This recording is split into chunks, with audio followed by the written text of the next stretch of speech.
Bo'lmasa, otamdan pul so'raylik. Bu gapni bir marta aytding, boshqa eshitmay. Voy, nima qipti? Otamda pul bo'lsa, o'tgan safar borganimda o'zlari aytuvdilar. Sen aytgandirsan-da, ularga ham og'irligimiz tushsa endi. Ishingiz yurishib ketganda qaytararsiz. Boshqa eshitmay dedim bu gapni. O'zim eplayman. Adangdan pul so'ramadingmi? O'zi yaqinda mashina olib berdilar. O'zim kira qilib eplayman dedingiz-ku.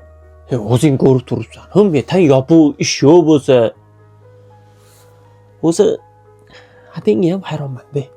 Qizini shunaqa qiynalganini ko'rib turib, bir so'm pul bermaydi. Adasi, men uyalaman endi yana pul so'rashga. Bo'lmasa, oyingga aytaylik, so'rab berarlar.